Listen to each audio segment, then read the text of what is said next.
Hey, welcome to Truthfully Speaking with Dr. Nay podcast, brought to you by CKJ Live, inspiring everyday people, enlightening them with life-changing information, and empowering them to live in truth. In the words of Nova Bordelon from the popular TV show Queen Sugar, speaking truths start conversations. Well, let's get ready to have some necessary conversations to create some necessary life changes. Join me in Truthfully Speaking. Good evening, everyone. It's your girl, Dr. Nay, with Truthfully Speaking, the podcast. Super excited to have you all with us this evening. Thank you, for, if this is your first time, if this is your second time coming with us, thank you for joining us for episode 3. May is Mental Health Awareness Month. And for those that don't know, mental health awareness has traditionally been kind of pegged as something that dealt with our clinical issues or, having some type of clinical diagnosis. But tonight, we're going to talk about clinical health in a different way. We'll talk about mental health. We'll talk about self-care in a different way. So I'm super excited for that. Just a brief announcement. On tonight's show, we'll have our special guest. We'll introduce our special guest. But for those that don't know, if this is your first time, the Truthfully Speaking with Dr. Nay podcast is simply an outlet that I have created, pinned from my book, Truthfully Speaking. That's my very first book, and I am an author. I have co-authored 3 books, but Truthfully Speaking with Dr. Nay, the podcast is a spinoff from the original book, and that podcast essentially is an opportunity for me to create a platform for everyday people that are doing some really amazing, dope things. It's an opportunity for them to share things that they're passionate about. So I am super excited. I won't keep us any longer. I'm going to bring on tonight's guest. Our guest for today is Mr. Scott Riley. Scott Anthony Riley and I go way back to college at Lewis University. And Scott is a really good friend. He's doing some really amazing things around the subject of mental health in a very non-traditional way. It's basically about self-care and being proactive with your self-care so that on the back end, you don't have to deal with a lot of things. And so I'm really excited. I'm going to let him come on and talk a little bit more about his movement. Scott is a father. He's in education at KIPP, the KIPP schools here in Chicago on the West Side. He is from the West Side, tried and true. Always boast about K-Town, from the South Side, so I got a different boast about me. But super excited to have my brother here. And I'll come on, bring him on the show. And if you're in, feel free to use the chat box. We do reply to the chat box here on Truthfully Speaking with Dr. Nay. So feel free to drop your questions in, drop your comments in. If either one of us say something that you can vibe with or that you have an experience with, drop a ashe or amen or some emojis in the chat just so we know we with you. And so that we know that you're with us. So without further ado, I'm going to bring on my dear brother, Scott Riley here. Scott Anthony Riley. Hey. Hello. Hey, welcome to the show. What's up, Dr. Welcome. Nay? What's Doctor. up? Right. Dr. Nay. It used to be Miss Mo back in the day. You used to call me Miss Mo, right? No more Miss Mo is old as Doctor. Man, it's not good. Always nation, if nothing else. Thank you for being with us this evening. Thank you. Yeah. I'm going to drop your social media handles in here so folks can follow you. Awesome. Yeah, we'll definitely drop that. So tell us a little bit about yourself. And when I say about yourself, I want to know, who is Scott Riley? Where did he grow up at? Talk to me. What's that about? Wow. Well, I mean, I'm just a regular guy. Born and raised Chicago, through and through. I love my city. West Sider all day, like you said, K-Town. But yeah, I'm a brother. I'm a father. I'm just really, I'm just a down to earth guy who just like good vibes, good people, good energy. I'm a true believer that good energy is contagious. So, I try to keep things simple. I don't overthink things. I really just try and move the way life comes, and I navigate that way. So. I think you just absolutely, yeah. I was just saying, absolutely, you have to. You said, just positive energy is contagious, right? And, if I come in with a nasty attitude or you come in with a nasty, we talked earlier, transference of energy, right? Yeah. Energy can be very, very strong, right? It can be positive or it can be negative. So you just got to be careful with which way you come in, and you got to be careful what you're allowing in your space, right? You got to be careful about that. And so I know a lot of your work is centered around like protecting your energy and creating those boundaries. So talk to me a little bit about, what is Be the Flow, right? You are Mr. Be the Flow, and on social media as Mr. Be the Flow. And give me quick, what's that Instagram handle? Instagram, you can follow me at Be the Flow 2016. Okay. Yeah, I mean, Be the Flow is a vibe. I mean, it really is about being the flow of that positive energy, being the flow of that love. I mean, it's really whatever you need it to be. So much of like everyday life is work, right? I mean, work is never easy. I mean, but I just feel like, when I was in a space, I was in a space, I'm in a really dark space where I stopped loving myself. I was overweight, I was partying too much, life was just like it was spiraling, and I needed to make a change. And I knew at that moment that, I wasn't being the best version of myself. So I decided to be the flow of that love, that good energy, that good vibe that I knew that was in me. I always had it in me, but along the way, I lost it, and I had to find a way to get it back. That's what's up. That is what's up. So I'm assuming 2016 is the year that you found to Be the Flow, right? Yes, correct. That was actually the year my daughter was born, and that's when I had to change. I had to put on my big boy pants, realize that life is no longer just a party. It was no longer about me. Because again, I was single, moving and grooving through the city, doing my thing, coaching college ball, traveling, just living life, loving it. But life changed when I knew I was going to be a father, and it needed to. It had to. So 2016 is a huge year when I knew I had to grow up. Wow. That's dope. That's really dope. But that's what happens, right? Our children tend to grow us up. They change our lives for the better. And so I'm proud of you to hear you even say, man, you have to put your big boy pants on. Yeah, I'm telling you, she needed an example, right? She needed an example of food. So not only did you have to be the flow, you had to be the father, right? No doubt. I mean, she's amazing. I mean, honestly, she holds me accountable on a whole nother level, because I mean, she looks at me like a superhero. She thinks daddy can't do no wrong, even though daddy still, every day is work. Every day, some work that I have to do to try and continue to be the best version of myself. And a lot of times when I find myself, not doing that, it's easy as just looking at my phone, my screensaver, seeing that smiling face, seeing her going to her school, or just picking her up, hugging her, and that just gets everything back on point. Man, that's good. That's beautiful. That's a beautiful thing.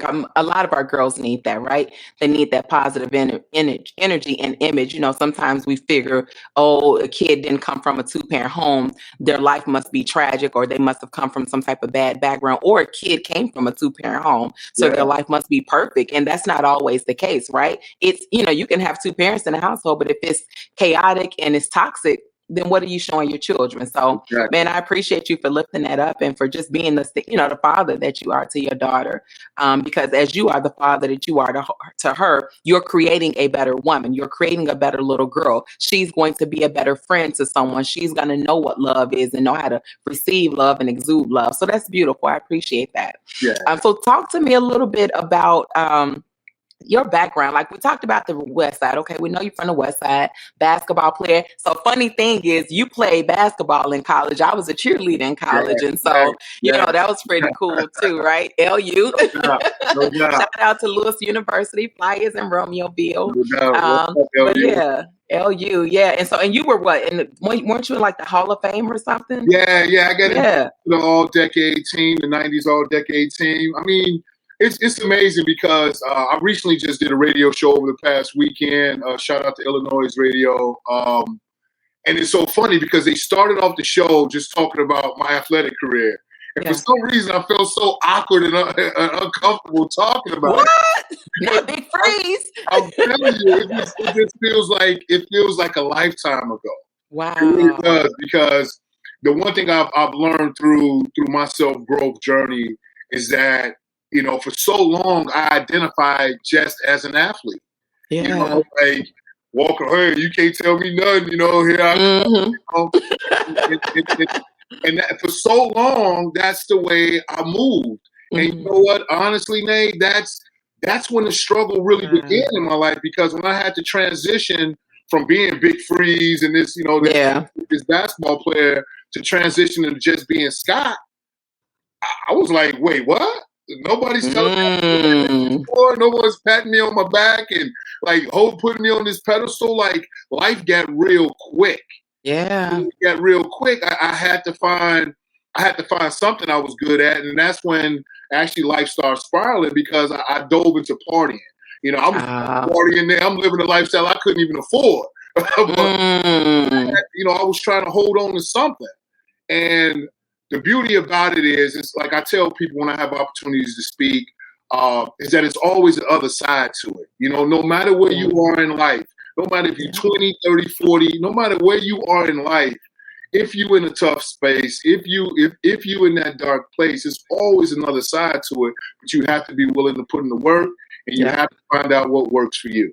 Absolutely. That's key. What works for you, because what works for some may not work for others. I was having a conversation earlier with some young people just about protecting your energy, right? Knowing you may be, we're talking about spirituality and religion and things like that. So just, talking to them, like, I'm glad you are in the prime of your life and you are in the space where you are open to things, but you have to know what works for you, and what works for you may not work for the next person. So that's awesome. So let's talk a little bit about this self-care movement, this proactive care. So tonight's topic is self-care is proactive care. So what's your perspective on that? Like, when I first sent you, first of all, thank you again for being here. But when I first sent you that topic, like, self-care is proactive care, I'm sure it resonated with you. Just talk about some of your Instagram videos that you're doing, your TikTok videos.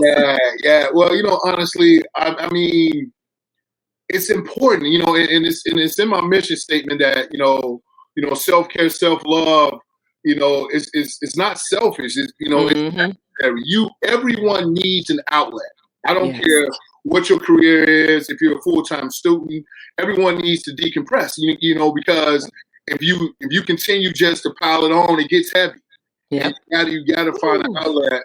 And the thing that works for me is, I start my morning every day, Nate, with morning meditation. Just being mindful, just sitting on the edge of the bed, counting my breath, just not tripping about what happened yesterday, not future tripping on what's going to happen tomorrow. I'm just staying present in the moment. Yeah. And that meditation just kind of, it moves me through the day to get to that exercise. Because, I mean, once some endorphins get the pumping, you're sweating, getting all them toxins out. Yeah. It just works. So meditation, exercise is something that's impactful in my life. Yeah. Because I mean that's really what jump started the Be the Flow movement, being able to have the Be the Flow wellness program. So that's something that I started when I started the movement, because these were the tools that helped me get out of my funk. Yeah. So I was like, if this works for me, maybe it'll work for somebody else. So let me get that back. So shout out to Maryville Academy, who've always sponsored me, had my back. They always gave me a facility to offer free meditation, yoga, fitness. So bringing yoga and meditation, yoga and fitness to the West Side for free, it was dope, because the first time I did it, 6 people showed up. Wow. Like, man, what am I doing? Like, did I advertise enough? Did I put the word out there? But then that next Saturday, I had 26 people. So it just kept building. The momentum kept building. I had people from coming out of town joining it. I had different yoga instructors just wanting to be involved. And that was my biggest group. To be honest, men and women from all over the city were coming to the wellness program because they wanted to learn yoga. I'm 6'5", 270. I was gonna say that had to be a sight to see, because you're big athlete, you Big Freeze, you're an athlete, right? And so, were you leading the classes, or did you have instructors that were leading? Well, I had instructors definitely leading the yoga portion of it. I led the fitness portion. But then I had different people leading the mindfulness, the meditation. Sometimes I would lead that, but it was just people. Like that's why you can never underestimate people. Because they saw what I was doing, and everybody was inquiring like, "Yo, this is dope. How can I help? Like, what can I do?" And people donating bottled cases of water and bringing, salads and awesome. just wanting to be involved with the movement. And then boom, the pandemic hit.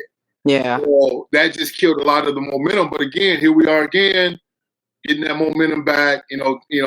Thank God the social media outlets. I've been able to be present with the movement. And shout out to my TikTok people. I'm telling you, Nay, these people. You got followers, man. Listen, it's been crazy. When I tell you, a couple of weeks ago made a year. When the pandemic hit, I knew nothing. I knew nothing about TikTok. But when the pandemic hit, I ended up joining. And here we are now, 60,000 followers later. These people have showed up and showed out. When I say that, I relaunched my Be The Flow store. And for anybody who see me, I'm always rocking Be The Flow swag. But to be clear, I do not have a clothing store. Like I tell people, it's not a clothing store.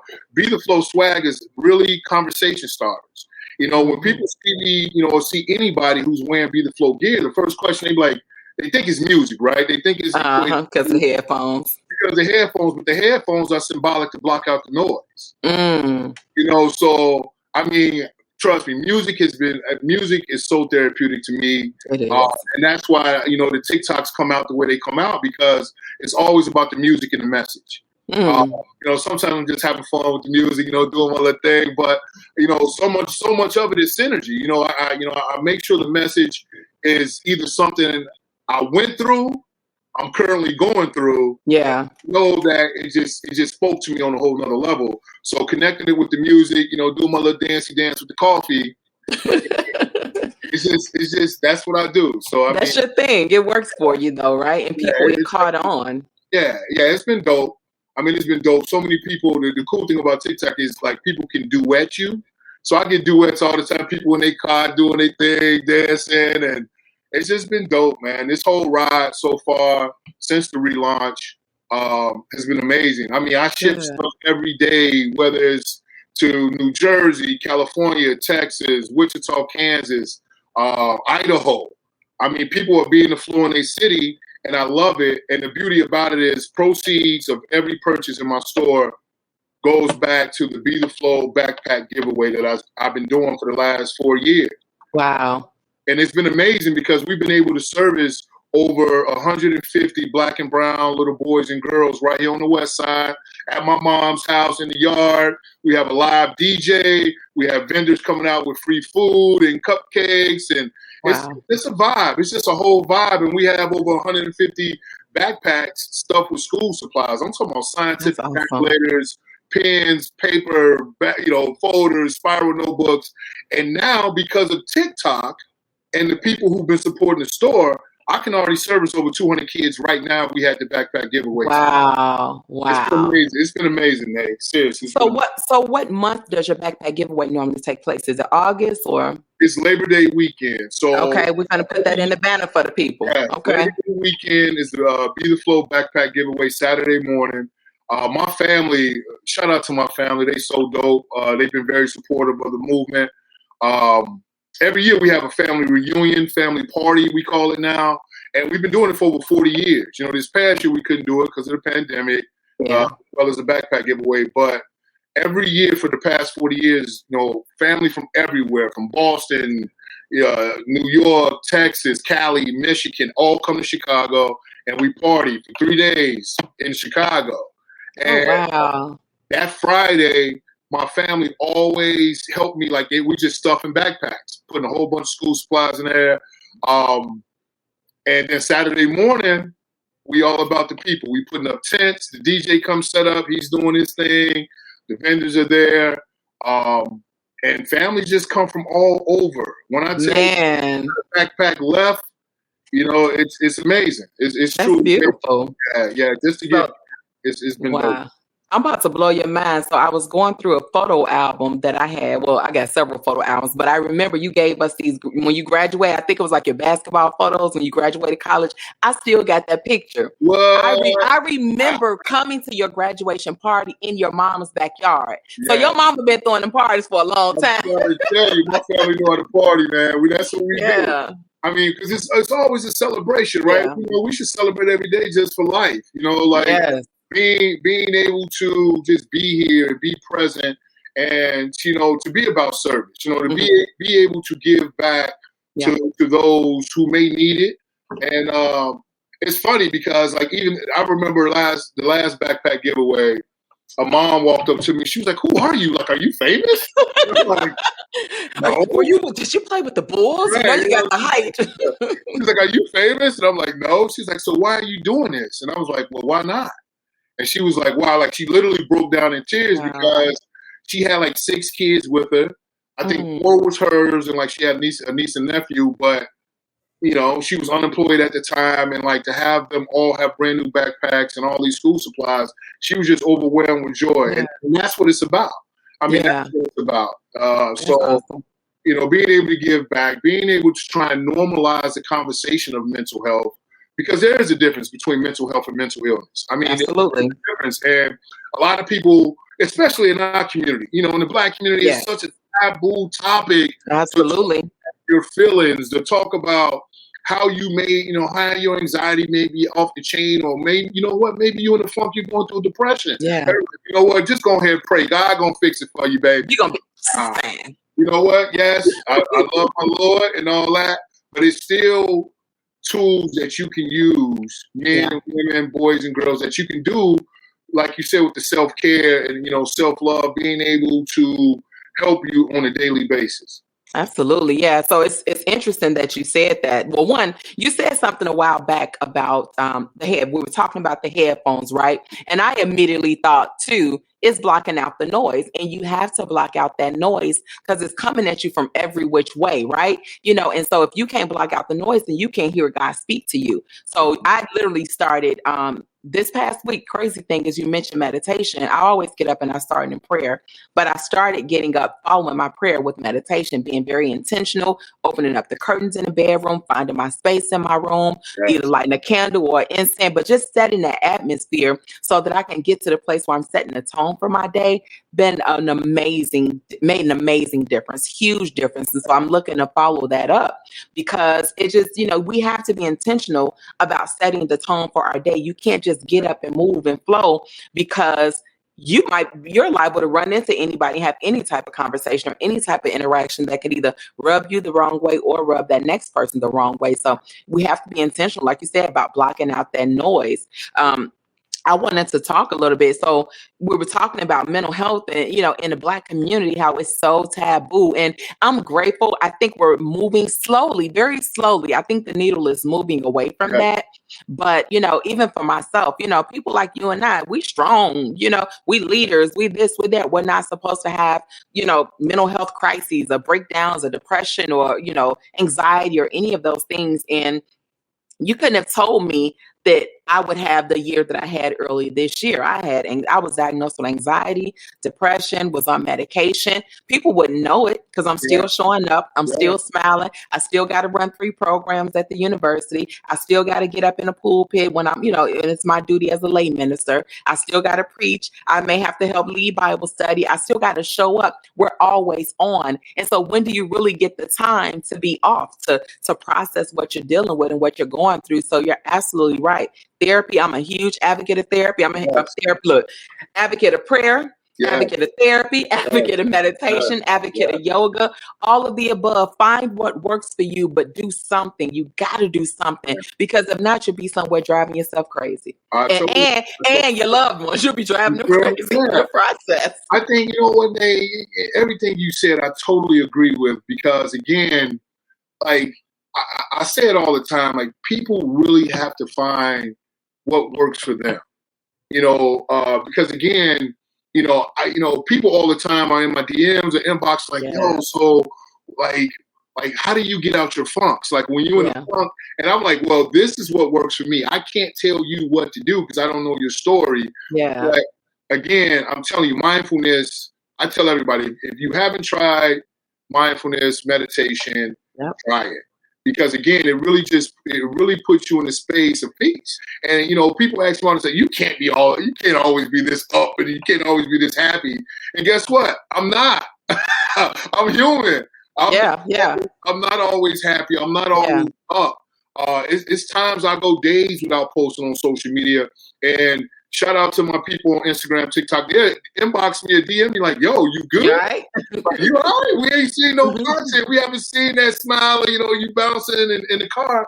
And but sometimes I need that. I need to take that mental health break because maybe I'm going through something. Maybe, right? This him, y'all. This kind of music.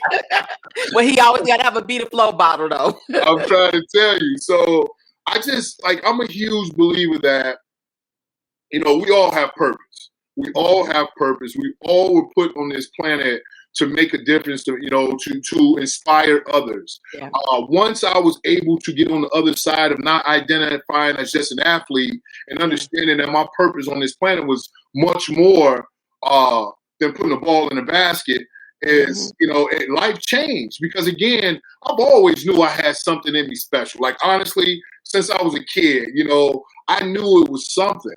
But along the way, again, my lane, shout out to Jim Weitzel for giving me a scholarship and Max Curlin for, giving me that guidance. Basketball opened up a million doors for me.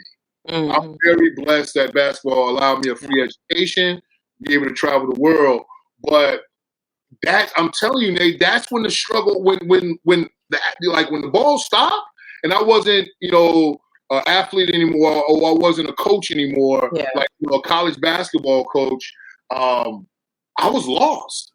I was truly lost. And I didn't know how to just be Scott. Yeah. So again, when I say those dark times, I mean, Nate, I was in a bad place. I was like 50, 60 pounds overweight, drinking way too much, partying, spending money that I didn't have, maxing out cars just because I needed something to hold on to that I thought I was good at. And I was like, oh, shit, I'm good at partying. Let's go. But then one day, I woke up and I literally looked myself in the mirror, did not recognize the man I saw. Wow. I broke down crying. Like I cried for like 20 minutes. Like, yo, like, who are you, dog? Like, what are you doing? What have you done with Scott? Yeah. And it took me to stand in my truth. And I tell people all this. You speaking. You feel me? But I tell everybody this, that you can't begin to live until you actually stand in your truth. You have to look yourself in the mirror, face your demons, and be honest with yourself. Like too much of anything is not good. So you have to find that balance in your world. I continue, prayer is powerful, but you also have to be accountable about things that you may need to change in your life, and one thing that another thing that I say is, like, when you talk about healing, like straight up true healing, you have to ask yourself, what role are you playing in your own suffering? Yes. So when you can look at yourself and answer those questions, like, what am I doing? Yeah. And start making those changes. I'm telling you, the vibe will shift, everything. Yes. Yeah. I went through back in 2009, right after my mom passed, December 2008. And then in 2009, the sisters that I do SIMSA with, we embarked upon a Sankofa project, right? We went through this, it was about maybe 5 or 6 months. It was a rite of passage journey for adult women. We were running the SIMSA program, the Safe in My Sister's Arms camps, and we were, taking these girls through this process and helping them kind of, get to their truth and, work through things in their past. But many of us were 30 and 40 years old and hadn't done that yet. So we went through this process. We allowed ourselves to go through this process with Dr. Pamela Phoenix. And it was an amazing experience. But we learned through that process that sometimes the enemy is the inner me, right? It's the person within, the enemy is the enemy. And so you have to be willing to recognize, like you said, what role are you playing in your own demise, right? We want to always point the finger. He did, she did, he said, she said, you know what I mean? But there, at some point, there's a common denominator in all of that. And that common denominator is most oftentimes you. And so very, very powerful. You mentioned Maryville. I think I mentioned to you, I worked for Maryville for 4.5 years. I remember that. Yeah, Brother James wrote me my first letter of recommendation to start working for Maryville. So, man, shout out to Maryville Academy. Man, that's man, I got to see him about it right before the pandemic. I got to see him at an event, and then he invited me to campus for lunch. And so I went and had lunch with him and some of the brothers that Christmas break. And so I'm like, he don't age. Right. He out here being his own flow. That's awesome. Yeah. So did you have some personal experiences? So I know you said you just talked about this whole like awakening that you had where it was almost like an identity crisis. You had to come to find out, no, I ain't Big Freeze no more. I ain't just number, what were you, 44? Number 44. You know 44. I'm right. I'm cheering for it, right? But you had to, who is that beyond that, right? Who is that beyond the coach? And so you had this awakening moment. And that's huge for you. Were there any other experiences, becoming a father, you had this awakening where you were trying to self-identify, who am I now? Any other experiences that further helped shape who you are today? Well, again, it's just life, because again, every day is work, every day, I learn something new about myself, some things like it makes me smile, like, damn, you kind of know. And other things I'm like, dude, get yourself together. Like, come on now. But, just along the whole journey, I'm telling you, you humble yourself because, like I said, like during those times, I was a newlywed, I was recently married, I was a new father, and like, I didn't know why am I not happy? Like, these are supposed to be the best years of my life, right? New love and a new baby and, just had this amazing wedding in the Virgin Islands and all this stuff. And I'm like, why am I not happy? But it was so much, like you said, that with that enemy in the inner me. Yeah. There you go. It's across the screen. Exactly. Like, it was just so many things that I refused to confront. And like you said, we talked about therapy. I'm going to tell everybody, if you haven't done it, do it. Therapy changed my life. I'm telling you, Nate, my not the first session, because, I was a little bit like, I ain't about to tell them, Usually they're trying to be strong. Right, feel me? But now I'm telling you, that second session, I went through the whole box of Kleenex. I'm trying to tell you, like, it was just a weight that was just, because again, I felt like I was in a safe place to be vulnerable. Because again, another thing I advocate for in the movement is, like, I grew up in a 2-parent household. My mother and father were amazing parents. But my father was old school, boys don't cry. You fall, get up, boy. What emotions? What are those?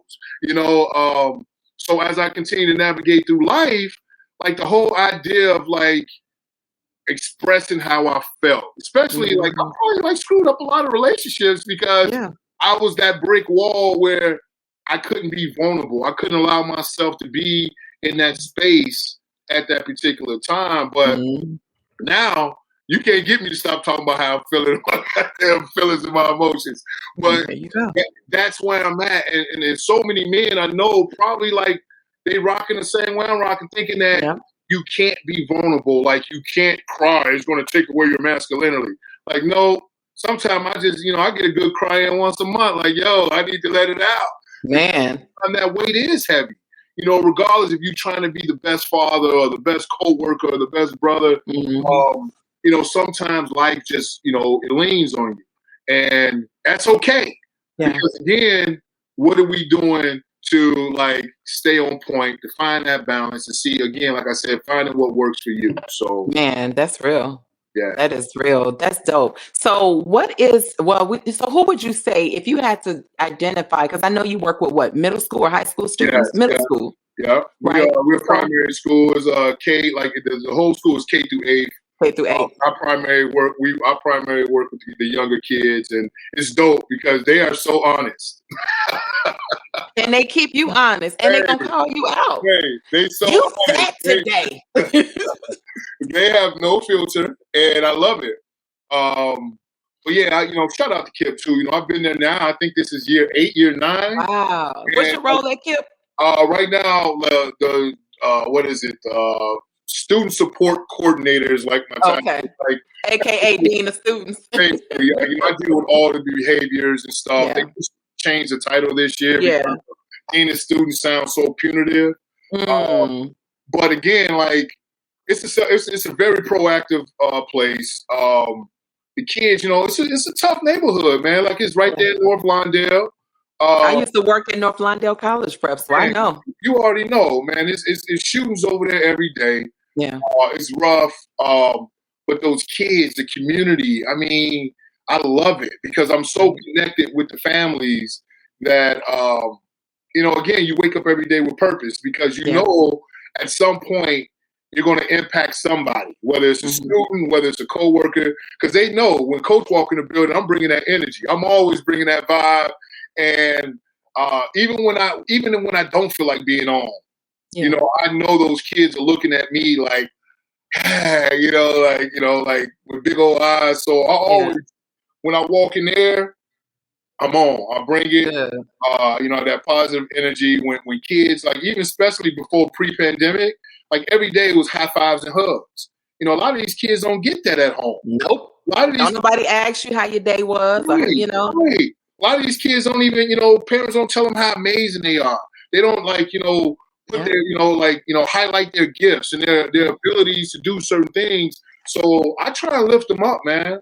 I try and lift them up, every day. I try and, tell somebody how amazing they are. Because these kids these little black and brown boys and girls, they need it. They need that love. And the cool thing about this year, since we just transitioned back in the building, we have a new block that we call the enrichment block. And I lead mindfulness. So I have a group of 25 to 30 kids, and we straight up in there and they meditate. And I love it. I love it. But it's optional. The cool thing about it is it's optional for families. And they want to be there. That's the But you know what's beautiful, Scott? You're working in the same community that you grew up in. So that's another attraction. You're a magnet for these kids because they see themselves like, oh man, he was us once. He went to the schools out west, so they get to see themselves in you, right? And you, vice versa, you get to see yourself in them. So that's more motivation for you to get up and come to work every day. Because when you were little, what did you aspire to be? Like, what were your career goals? Oh, goodness. I had so many. First, I thought I was going to be a pilot. Okay. Hence Lewis. Right. Then what did I think? Oh, then I thought I was going to be the next Stuart Scott, a sports commentator, do sports commentary. And then of course, want to be like Mike. Thought I was going to go to the NBA and all that stuff, live this lavish lifestyle. But then I really, I really found the passion to coach because, as a coach, you truly are a teacher. And the cool thing about me is that I've always had amazing coaches in my life. I mean, because, they taught me so much more than just the game of basketball. They always, even from elementary, from, Coach Laws, just talking about accountability, being, showing up with effort every time. And then going to high school playing for Max Curlin, if you're on time, you late. So always getting there a little extra early, putting up some extra shots, putting in the work, and then going to play for Jim White. So Coach White. So I mean, he was so demanding of us, and he used to always challenge me. Like if I was playing, if I didn't have the best game, he'd be like, "Rouse, you're not from the West Side. I thought you were you gotta come on and bring it." And, like whatever, dude. Like I could take it, because he can yell at me, scream at me. Because I knew it was coming from a place of love. Yeah, absolutely. This man was recruiting me since my freshman year in high school. Wow. So he's known me since I was 15 years old. So to go play for him and then work for him after my playing days was truly something special because he taught me so much about just life and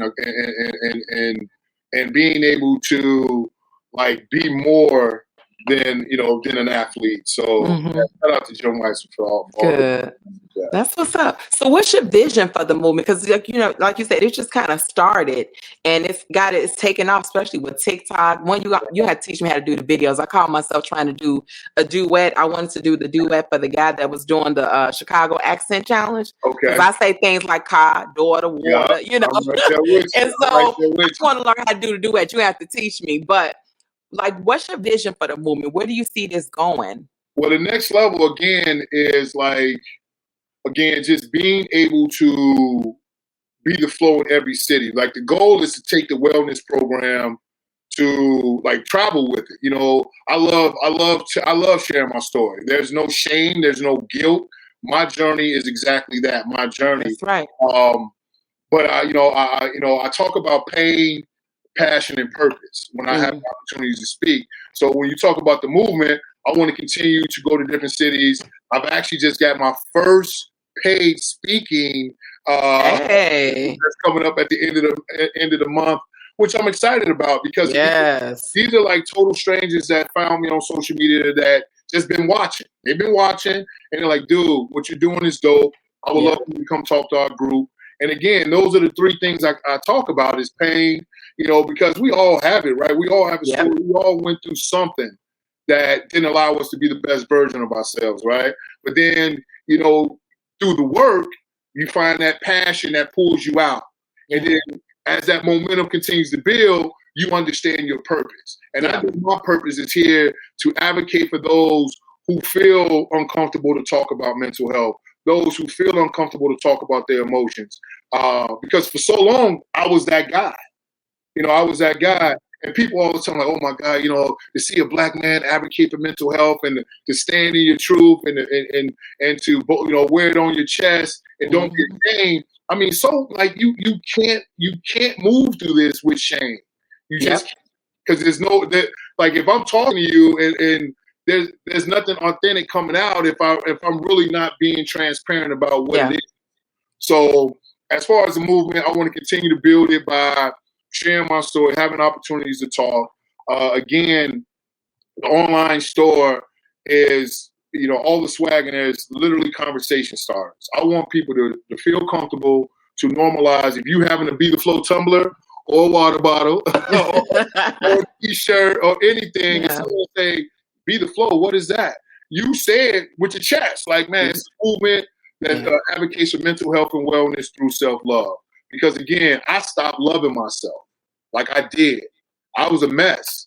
And I had to start loving myself again to be the Flow. And here we are as we continue to move and build this thing. Yeah, good one. Very good. So that's amazing. I'm an advocate about your purpose, walking in your purpose. I named my daughter Purpose. Her name means purpose. So you know what I mean? So I'm always about, man, you got to live in your purpose and your truth and honoring who you are. That's why I wrote the book. That was some vulnerable stuff in that book, right? People were like, you know, but if it's going to help heal somebody else, if it's going to remind somebody else that you're not alone or you're not the only person that's gone through that or that's going through that, and that you can overcome from that, then so be it. God will take care of the rest of it for me, as far as I'm concerned. So truly, truly thankful for you sharing tonight. Well, I'm trying to see if there's any questions in the chat. This has been so amazing. Anything else you want to share about us? So we know you got the backpack movement coming up, the giveaway rather. Yeah. So, I mean, people who go to the store, again, it's a P.O. box on there. Thank you all for the support and the love. I've already had people like shipping me school supplies to my P.O. box. Because again, it's all about the give back. I just kind of think like it's a win-win. Not only do you get quality dope gear, but you also get to give back to a community that's true to my heart, man. Like, you know how I feel about the West Side.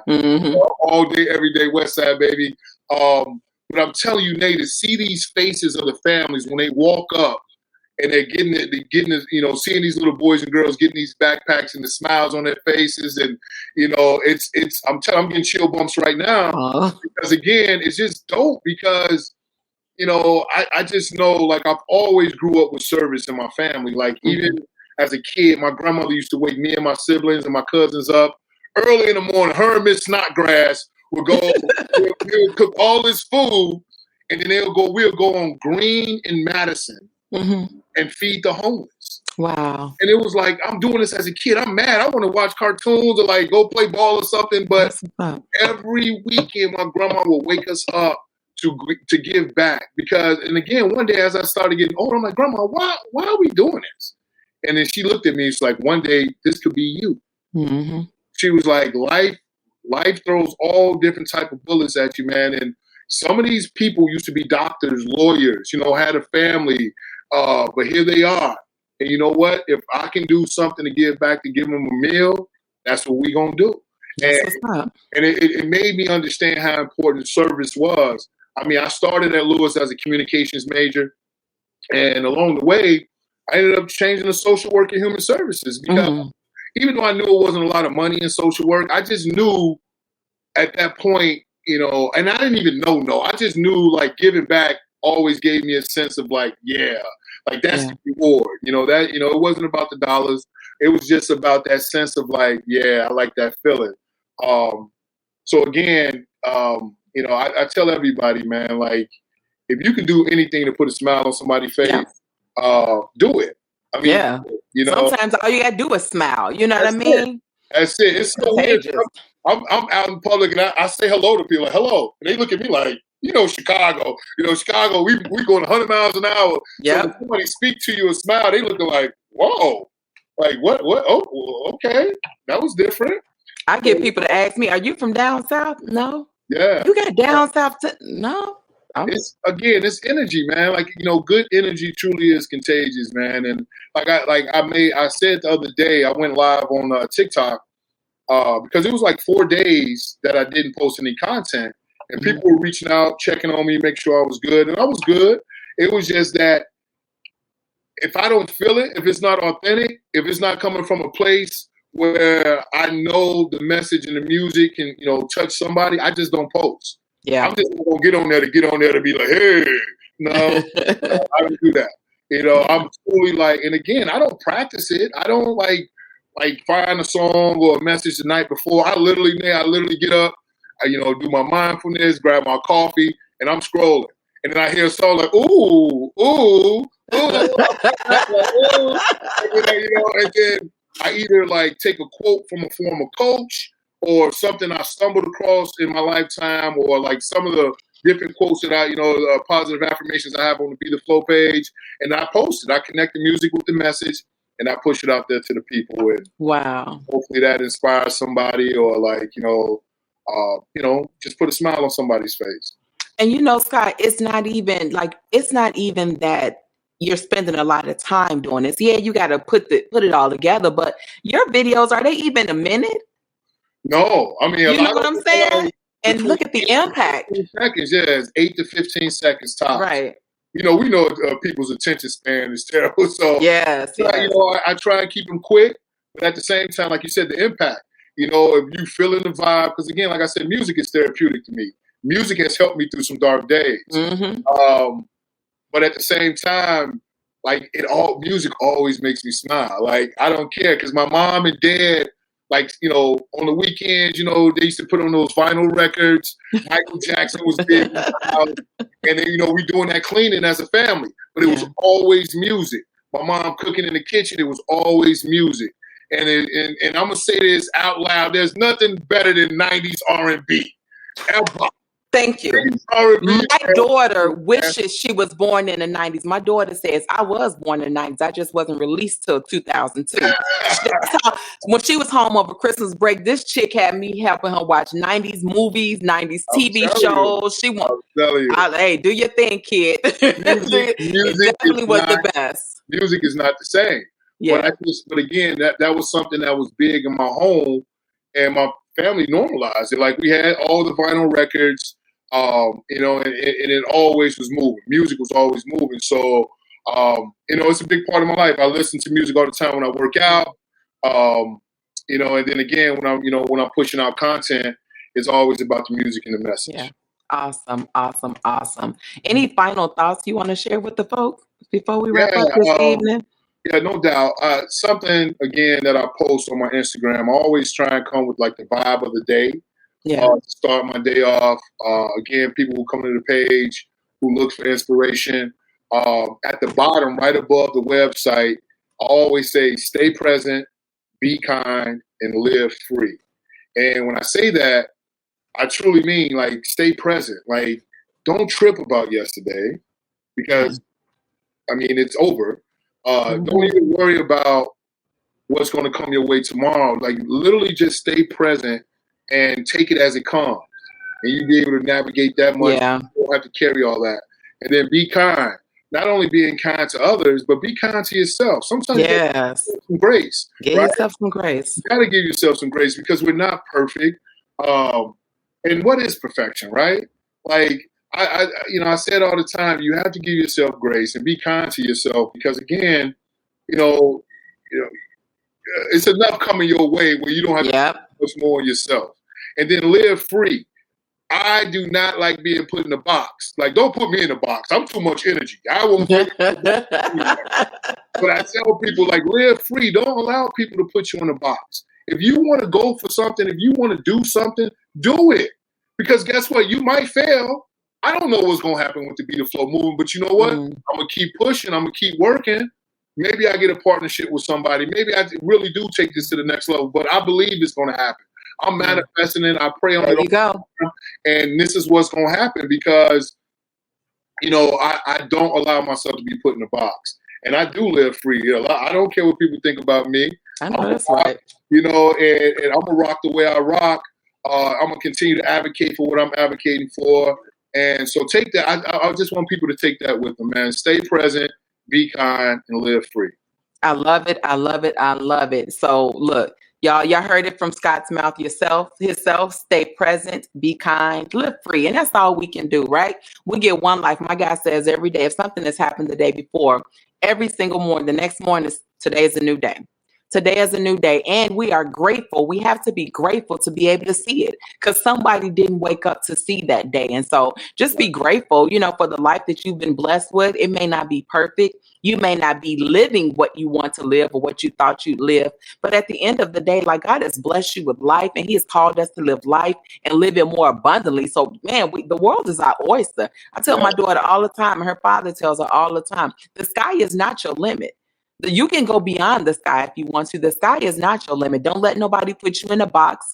Like Scott just said, don't let anybody, confine you to their idea of who you think you are. Some of us are in their 40s and just now getting to that place where they can speak their truth, live their truth, walk in their truth. You know what I mean? Some of us have allowed people to put us in boxes and allowed us to, this is who you should be, how you should be, where you should go, when you should go. Don't let nobody box you in. God has given us a lot of free grace, a lot of, room to explore who you are, explore, your mind, your body, your soul, all of those things. There's so many tools out there. I'm not going to stress it enough. Therapy. If you are struggling in your emotions, even if I mentioned earlier that I was struggling a few months ago, like I was crying, like not even knowing why. I wasn't sleeping. I would be laying in the bed 5:45. I'd finally fall asleep. And then I got to turn around and get up, So, there are times when you don't talk to your doctor. Even it may not be a therapist, but start with your doctor and just be transparent. Like, look, I don't even know what's wrong. I literally didn't have a choice because I broke down crying in my doctor's office. And he said, I've never seen you this sad before, not even when you went through your divorce. I'm like, I know, right? I'm like, I understand, but it's like, talk to someone because you got to get that out. Whatever you're struggling with, know that you are not alone. That, as much as social media is, out there for people. And as much as we talk about, oh, it's so negative, it's so toxic, it's so there's a lot of good community in social media. There are a lot of good groups and communities. Find your community. Find your community, whether it's an online community, whether it's a gym, whether it's a cycling class, whatever it is, but find your community and feel safe within your community. The SIMSA program and the Simple program that I work with, we, safe in my brother's arms and safe in my sister's arms, right? Create a community, find a community. If there is no community, create the community. Be what you expect, right? So if what you expect is not present, then you got to create it. One of the reasons we had a SIMSA is because I question why was there no SIMSA? Well, because you ain't created it yet. If God put it in your heart to create, he put it in your heart to do, then you have to be obedient and do that. So I just wanted to encourage you guys this evening. I'm off my soapbox. We got a few comments. We got some love it, some 100%. All right, we're keeping it 100. Thank you, Melinda. Thank you, cousin Linda. Thank you, Katrina, for checking in, for Terrence for checking in. We thank you guys for viewing with us this evening. Again, I am your host, your girl, Dr. Nay. Truthfully Speaking with Dr. Nay is the name of the show. typically, I want to be transparent. We typically do the show on Tuesday evenings at 7 p.m. But just to a last minute scheduling change and to accommodate the schedule, thank you, Scott, for your flexibility. We chose to do it tonight. So we truthfully speaking on a Thursday night. Stay tuned for next month. Next month, I know it's Father's Day, or Fathers are celebrated during the month of June.